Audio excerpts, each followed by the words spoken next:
Il est 8h moins le quart. Bon réveil avec l'invité de première édition. Bonjour Olivier Saleron. Bonjour. Et merci d'être avec nous. Vous êtes le président de la Fédération française du bâtiment. Le dispositif MaPrimeRénov' va donc être suspendu jusqu'à la fin de l'année à partir du 1er juillet en raison d'un afflux de demandes, mais aussi d'un afflux d'abus. Vous avez parlé hier soir avec le ministre de l'économie Éric Lombard. Une autre réunion à Bercy est prévue aujourd'hui. La ministre du Logement Valérie Létard a l'intention de réunir tous les acteurs de la filière dans les 10 jours qui viennent. D'abord, que vous a dit le ministre de l'économie hier soir? Il m'a présenté ce qu'il avait dit juste la veille, la journée de l'environnement, ça tombe bien. Arrêter MaPrimeRénov' pour décarboner la France, la journée de l'environnement mondial, c'est bien fait ça aussi, je lui ai dit. Et puis je l'ai vite coupé en lui disant c'est inadmissible. C'est incalculable pour nos artisans et nos entrepreneurs de trouver un dispositif dont le budget n'est pas consommé aujourd'hui, d'être littéralement sabré à la hache. C'est pas possible, ni économiquement, ni aussi pour les particuliers qui aujourd'hui sont totalement perdus. Parce que je vous dis, même les particuliers qui ont signé leur devis depuis quelques jours, quelques semaines, se disent « Oh là là, c'est le bazar ». Mais alors justement, concrètement, pour les chantiers qui sont en cours ou qui allaient commencer, en sachant que le dispositif n'est suspendu qu'au 1er juillet. Donc là, il reste une fenêtre, pardon pour l'expression. Ceux-là sont valides et il faut le dire à tous nos concitoyens. Ces chantiers-là vont être assurés. Il faut faire travailler les artisans locaux, les artisans qu'ils connaissent. Sinon, ils appellent les fédérations départementales du bâtiment. Ceux-là, ils sont dans les tuyaux, ils vont être aussi payés, il n'y a pas de souci. Mais psychologiquement, vous savez, quand il y a un loup comme ceci, on se dit, oh là là, on le fera au printemps prochain, les travaux qu'on avait prévus cette année.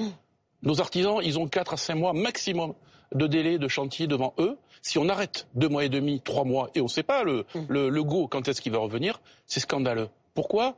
Parce qu'il y a un pourcentage de fraude, mais il y a des fraudes aujourd'hui simplement sur ce qu'on appelle la rénovation globale. Vous savez, quand on rénove totalement son logement, voilà. Et là, il y a des margoulins qui sont venus dessus, qui ont été créés d'ailleurs unilatéralement par le gouvernement précédent pour faire un intermédiaire, pour soi-disant contrôler les travaux. Eh bien, c'est eux les tricheurs. Il n'y a pas que ça, monsieur, pardon, mais un dossier sur 10 déposé l'année dernière qui est frauduleux, il y a bien des artisans qui trichent, qui surfacturent, et c'est aussi pour ça qu'en ce moment les demandes sont bouchées et que non, monsieur, non, c'est pas vrai. Les artisans, depuis 5 ans, MaPrimeRénov' existe, c'est 2-3% de triche. Alors je dis pas que tous les artisans ou toutes les entreprises sont vertueuses, mais ces gens-là, ces intermédiaires, ils font travailler des auto-entrepreneurs. D'ailleurs, on a pris une belle claque sur les auto-entrepreneurs il y a 2 jours. Ils font travailler des margoulins, des gens qui travaillent seuls, qui arrivent je ne sais où, qui travaillent le samedi, le dimanche. C'est ça la triche. Et puis aussi, il faut le dire, un intermédiaire qui travaille à Brest et qui fait des chantiers à Lille, à Strasbourg ou à Nice, c'est scandaleux, c'est incontrôlable. Vous admettez quand même qu'il faut tout remettre à plat. Non, il ne faut pas tout remettre à plat. Qu'est-ce que vous espérez ? Il y a 14 modifications depuis 5 ans sur MaPrimeRénov'.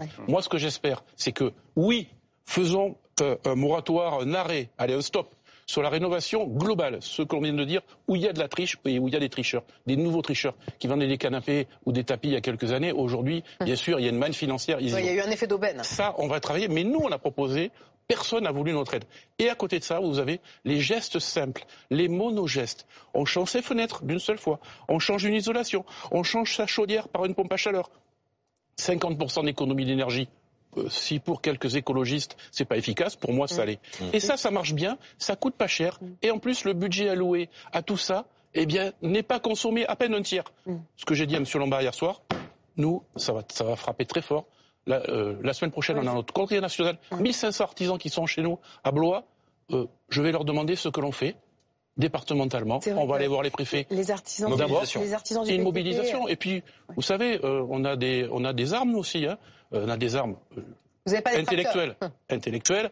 On n'a pas de tracteur. Mais vous savez, la grue qui était sur Notre-Dame, elle fait 135 tonnes. C'est 20 fois un tracteur. Celle-ci, si elle est posée quelque part en France, elle va faire du mal. Je ne menace pas. Je dis qu'aujourd'hui, nos artisans et nos entreprises sont à bout. Vous connaissez, ça fait longtemps que je viens, la crise de la construction neuve est bien présente depuis 2 ans. Là, sur la moitié de notre chiffre d'affaires, on nous remet des bâtons dans les roues. Attention, vous parlez de la grue de Notre-Dame. Vous avez entendu dire que s'il fallait aller jusqu'à l'Élysée, vous iriez ? Qu'est-ce que vous entendez par là ? Écoutez, regardez, moi hier, j'ai été reçu, en tout cas avec M. Lombard. Ce matin, on a boycotté une grande réunion qu'il y avait sur l'innovation parce qu'il ne faut pas nous prendre pour des couillons non plus. J'ai des contacts très précis avec le directeur de cabinet de François Bayrou. S'il faut aller voir Emmanuel Macron pour lui dire « Bon, alors la transition énergétique en France, c'est terminé ?» Voilà. Donc c'est un rendez-vous dont vous parlez. Bien évidemment. Non, vous savez, le bâtiment, on est sérieux. On n'est pas allé faire des choses, je veux dire, malencontreuses sur la voie publique. C'est toujours en négociation et on nous connaît pour ça. Merci. À un moment donné, s'il faut y aller, je vous le dis, on ira. Et quand on sortira, pour nous faire re-rentrer, ça va être compliqué. C'est le dentifrice, en fait, le BTP. Merci, en tout cas, d'avoir été avec nous ce matin, Olivier Saleron, d'avoir été avec nous, président de la Fédération française du bâtiment. C'est l'une des informations de ces dernières heures.